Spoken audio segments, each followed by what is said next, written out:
આપણે અરુંધતી યાજ્ઞવલ્ક સહિત સપ્ત ઋષિ ભગવાનની એ પૂજા કરવાની છે. એટલે ગણપતિ બાપાને, વિષ્ણુ ભગવાન, શાલિગ્રામ ભગવાનને, અરુંધતી યાજ્ઞવલ્ક સહિત સપ્ત ઋષિ ભગવાનને એ ફૂલ ચડાવો. બધા ભગવાન પર ફૂલ ચડાવો. સપ્ત ઋષિ દેવતાભ્યો નમઃ હવાયામિ.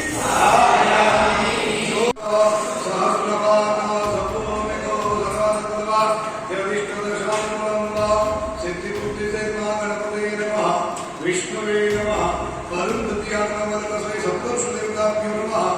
ध्यायामि चिंतयामि. હવે ફરી વખત ફૂલ એવી રીતે ચડાવો. ક્રમ કેવો? ગણપતિ બાપા, વિષ્ણુ ભગવાન, સપ્તઋષિ, અરુંધતી માતા, યાજ્ઞવલ્ક ઋષિ ચડાવો.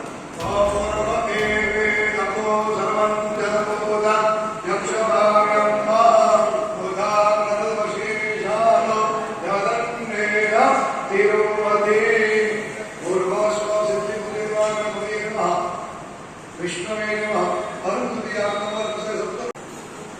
હવે પૂજા કરેલો પાણી આપેલા કરવાનું છે.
ચડાવજો.